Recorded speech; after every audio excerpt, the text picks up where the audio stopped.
Hello. Our next presenter is a senior developer with the Australian Bureau of Statistics with more than 20 years computing experience.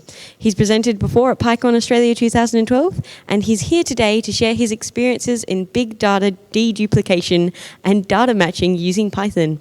Please welcome Andrew Rowe.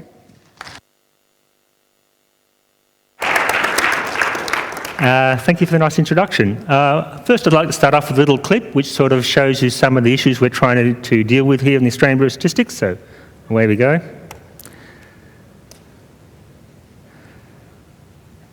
Is there sound, or do I turn it off because... Nah. No, it's going. Have we got the sound turned on? Okay, hold on. It's a lot funny with the sound.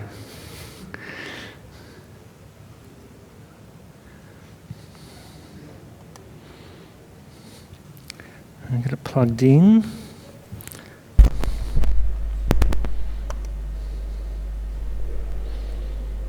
I can hear it on my computer.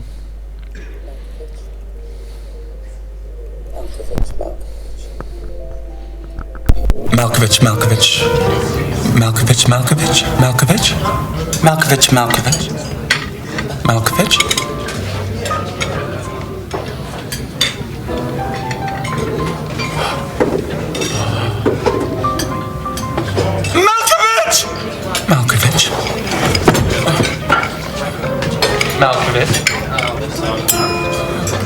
Malkovich!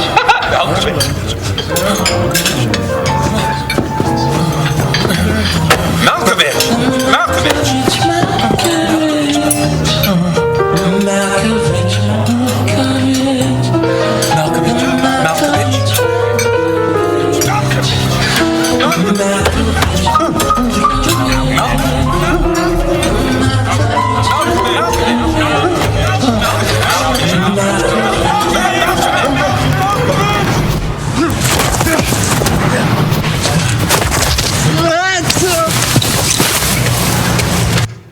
All right, so I just brought that script. So that's a little bit of the difficulty we have in the Australian Bureau of Statistics of telling people apart.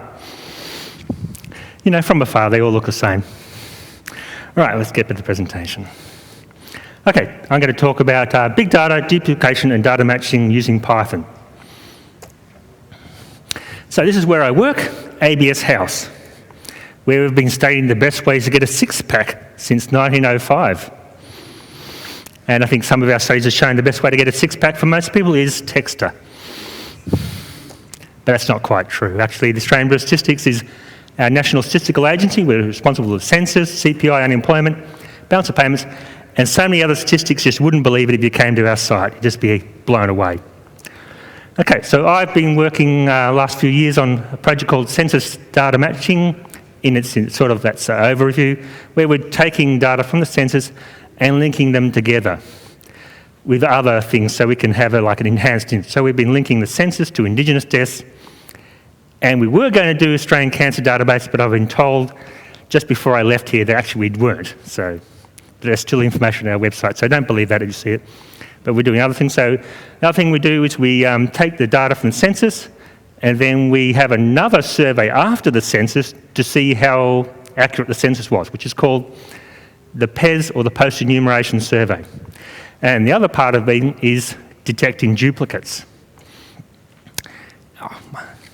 So, just to make sure that you know that confidentiality is extremely important to the Australian Bureau of Statistics to ensure everyone loves filling out forms and can make sure that we don't fib and lie and tell everyone of what you're doing.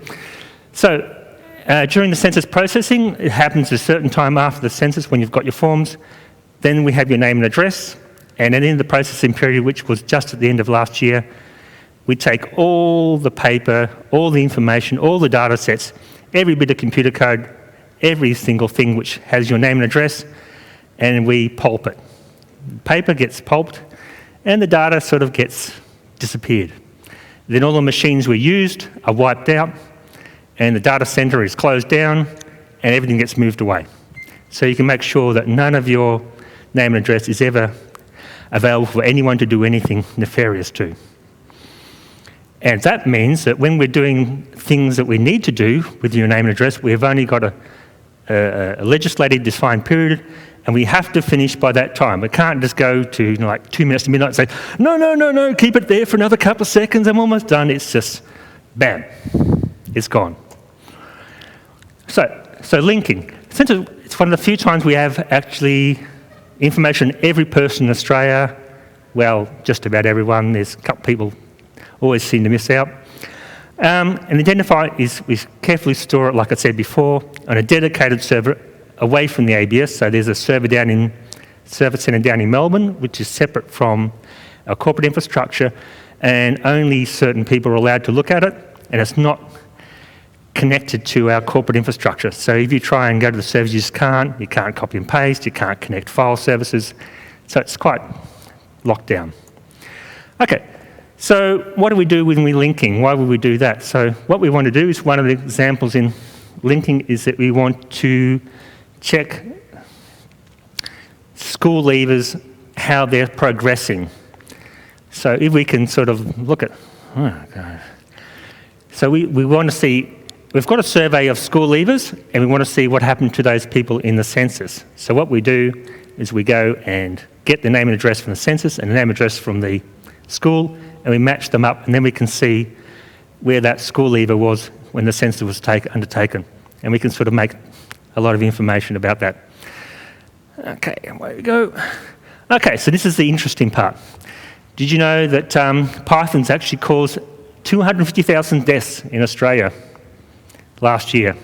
I'm sure you didn't know that. I thought you might have been, redback spiders or something like that, but it's actually pythons.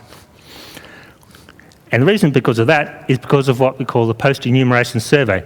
So after the census, we go back and we have another survey, which is like the census, but it's more intensive. So we pick people who are representative of the census, and we survey them, and then we go back and we try and match that person in the survey into the census.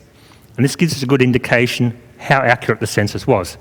Now, in previous years, we haven't been very good at that because we didn't have very good tools. So this census, we've made a big effort with our Python tools to be able to process its information.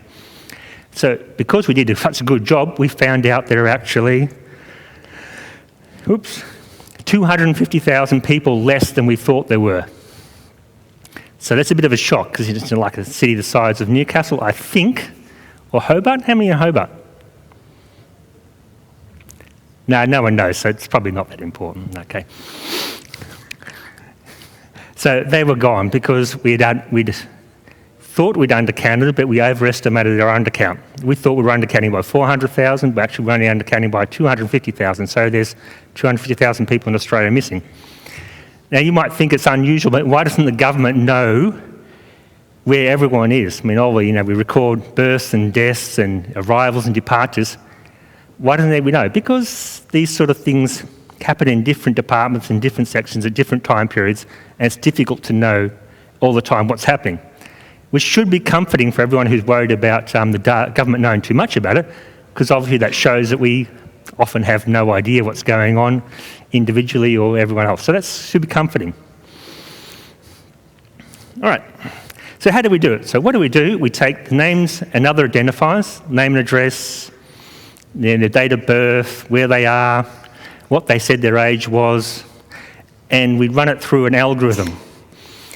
And that algorithm takes the name and the other person's name we're comparing against, and it adds up all the letters, and it gives you a score. Then it takes the sex and it gives out a score, and then the age and it gives out a score. And then we run that through a giant matching process to try and work out which is the best matches. So that's called the nightclub or the lap auction. Statisticians are really so clever, aren't they? They've got these little funny statistical processes which are hilarious. No, they're not. Okay.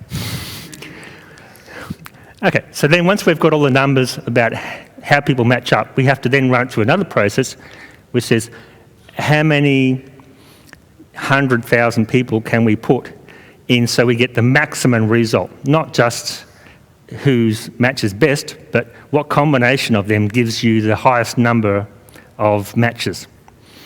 And sometimes there are ones that we can't quite work out, so then we send off to a whole pile of people sitting at computers who go and look at one record, another record, another record, and they go, yes, no, yes, no, yes, no. It's a bit Homer Simpson, I guess, in that one. Okay, so deduplication is important, data matching is important, because we found out there were 250,000 people in Australia, less than we thought. And that's important because a lot of organisations such as Reserve Bank and other banks and financial institutions use that information to try and calculate where the Australian economy should be going and how much economic activity there is. So the Reserve Bank had to revise a lot of their figures and their calculations for the Australian economy because we did a better job at data matching. So because of this work by Python, we've actually lowered the estimation of the Australian economy, how much it will grow. Okay, so Get ready to have a rest. Uh-oh.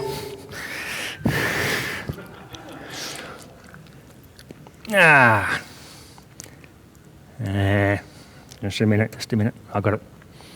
This is a program I wrote to stop my getting RSI, but I forgot that I was running it. Okay, back to go.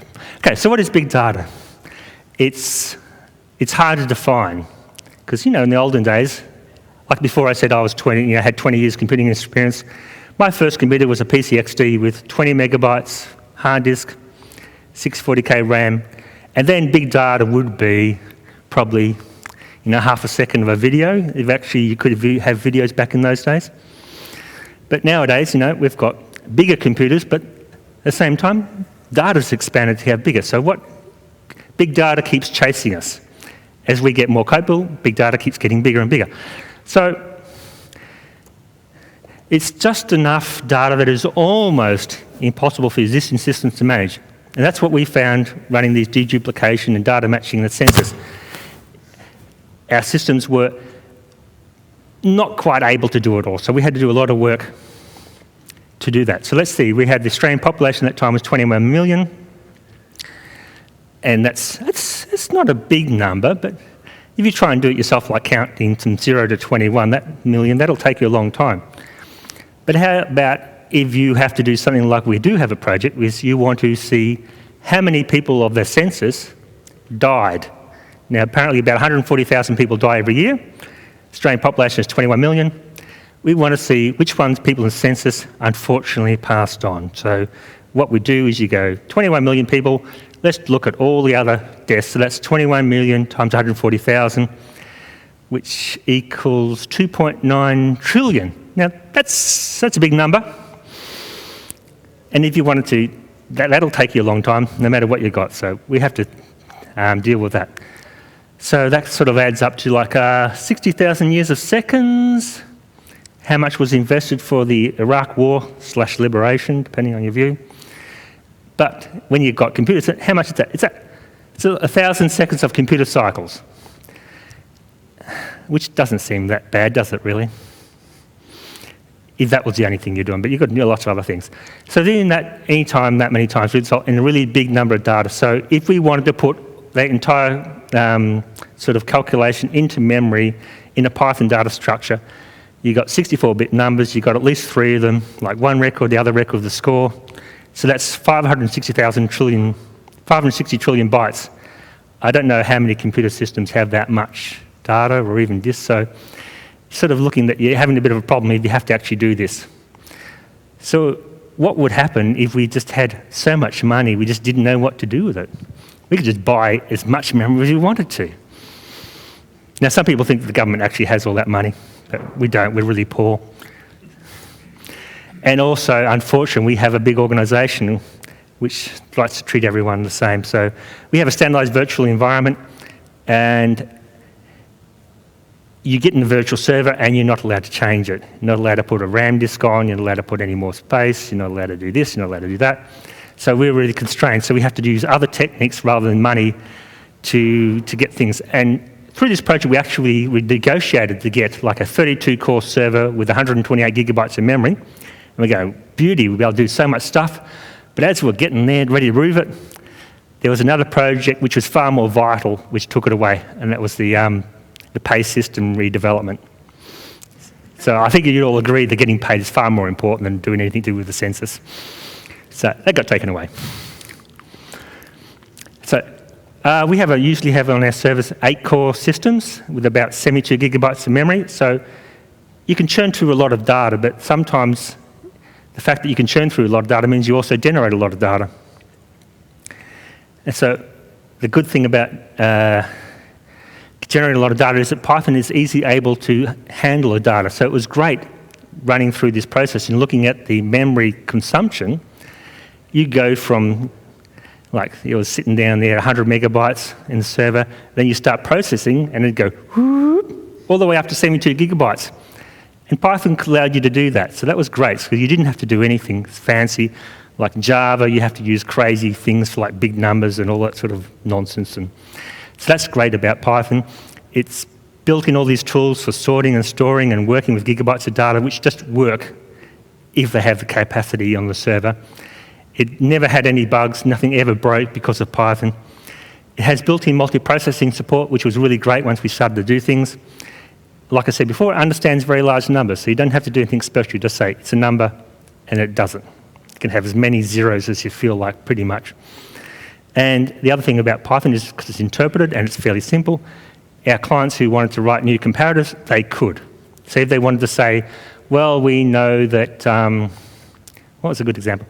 That, you know, people, when they get university education, that doesn't change. So we can match on that.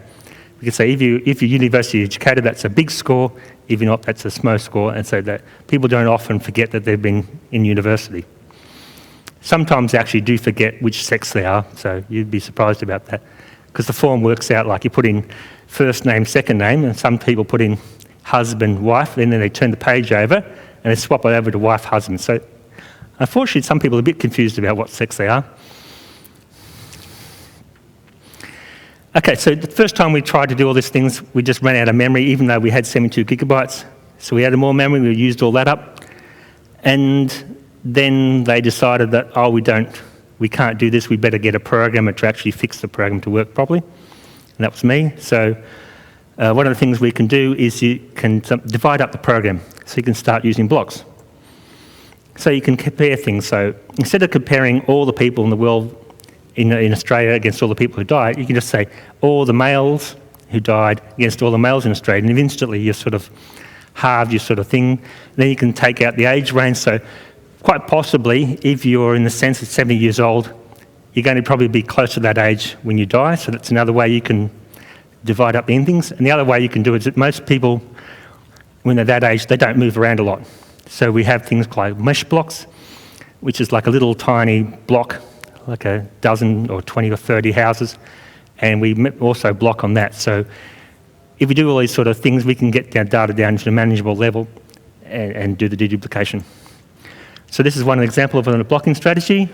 So you've got the mesh block, the date of birth, the month of birth, personal characteristics and sex, and something called init4, which is just the first 4 initials, and that's usually enough to sort of divide people up.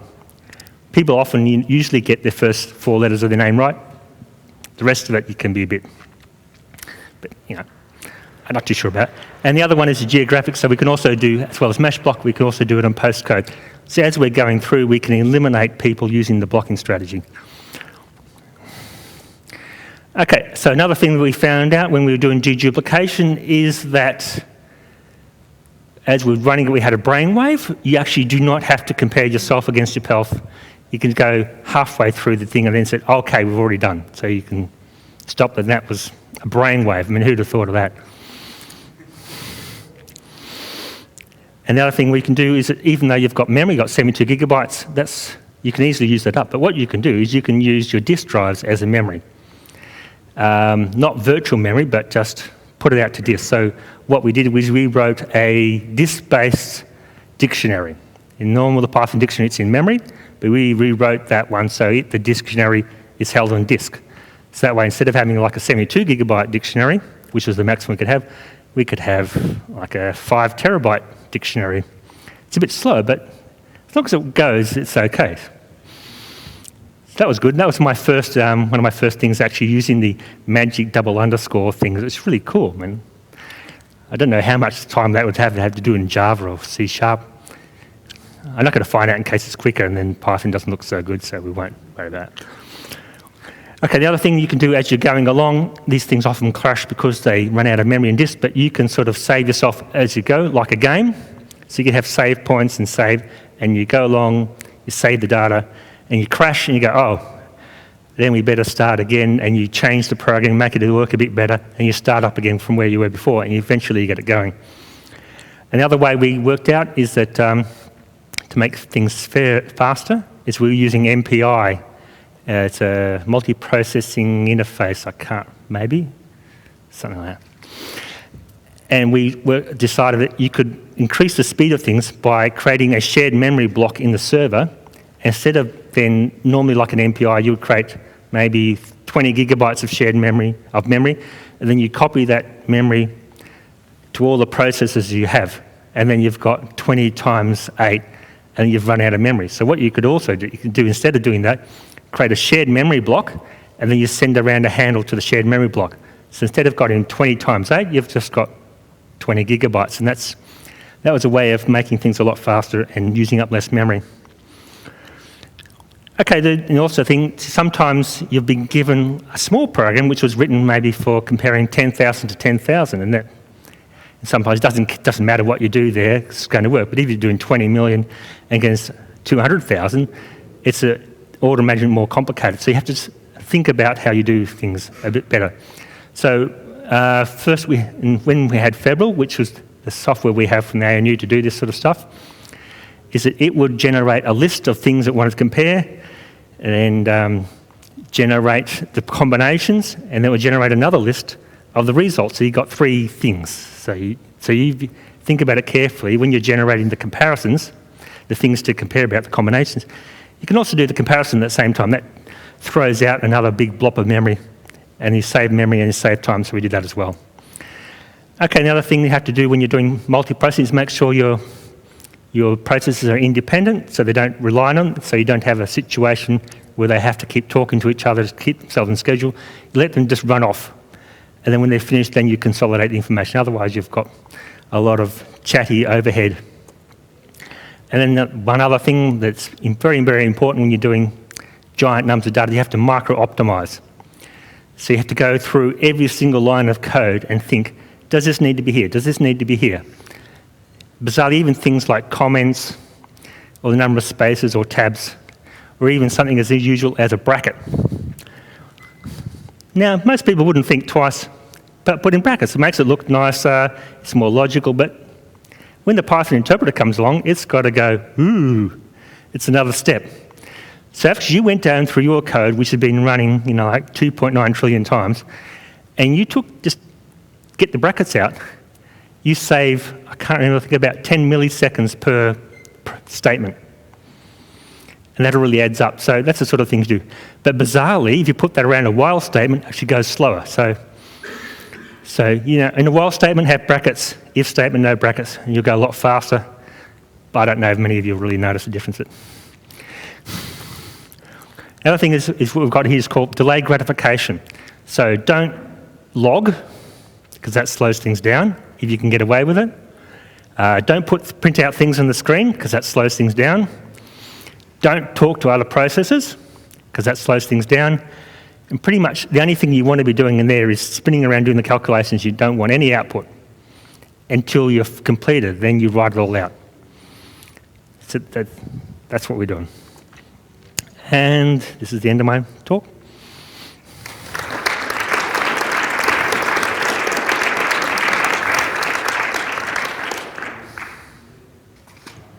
Just before we do any questions, I just have a little announcement. Last chance for coffees during afternoon tea. Sure, that's really important because it's coffee and it's free. So, questions? So regarding the record matching, how are you actually doing that? Was it like string matching, Knuth Morris-Pratt, or was it a matching? There's a number of theories about how you match people. So we sort of, what it does is it calculates how similar names are by sort of assigning, like if your name is Andrew and the next name is Aaron, it'll compare the first letters and letters and letters and letters and make up a score about how likely they are to be the same. And sort of And then what else is it doing it? So if you have double letters which match, you get a higher score than if it's one letter matching. So it's sort of probabilistic like that. And then for each sort of thing you score, data you have, you can assign how much weighting is it. So sex has a higher weighting than first name. Last name has a higher weighting than first name. Your sort of month of birth has a higher weighting than your date of birth, because sometimes people get that wrong. Especially if you got your father putting in your date of birth and you've got more than one child, they're probably not going to remember what they are.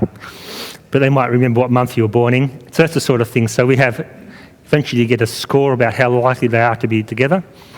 And because if we're careful with the blocking, we can make sure that we're pretty likely that if your name is Andrew Rowe and you're in Canberra and you live on that street, you're likely to be Andrew Rowe in Canberra who lives on that street in another survey.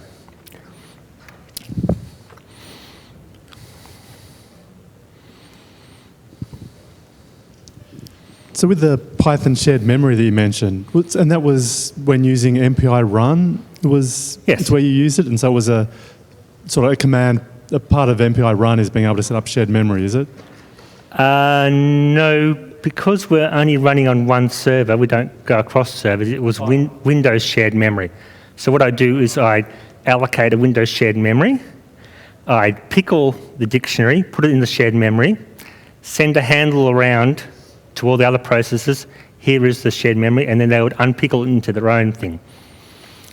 So that way you weren't creating a block of memory in the process, a block of memory in the MPI module, and a block of memory in the one you're copying it to. So depending on how you can do that, you can have multiple times of the block of memory, but if you do it with a shared memory, you only really have one copy. And that's one copy per core? Yeah, there's one copy per core, because I don't know how in Python you can't really say, this dictionary over in this part of memory, all the other processes can point to it and reuse it. That's not possible. Okay. Or is it? You could use something like Redis to do something like that. Which one? Redis. Redis is a data center store. Redis? Yeah, maybe, but the nature of government departments is it's actually very difficult to get any software inside. So we had to argue a lot to get Python, because apparently Python's not strategic. So trying to get anything else come in might sort of convince some managers that we're trying to undermine, the whole corporate strategy about things. So unfortunately, we had to redevelop things ourselves rather than bring software in, because it was just bureaucratically very difficult to do that. In terms of optimization, did you look at PyPy or Cython to speed things up? I didn't look at PyPy because of the reason I just mentioned. That was too difficult to try and sort of bureaucratically bring things in. But I did try out in Cython, but it didn't make a big difference because we're doing a lot of text processing, and I don't know how Python sort of really does it inside it, but it didn't make a big difference. So the things which were very, very processor intensive, we did a lot, I re-implemented them in C. And so I made a Python extension in C to do that. And that, in some ways, wasn't as difficult or as problematic as Cython, because you're sort of not too sure what's going to happen with Cython, sort of hit and miss. But if you redo it in C, you know exactly what's going on. Also allows you to show off and say, there you go, I can do it in C. I made an extension. There you go. Everyone goes, wow.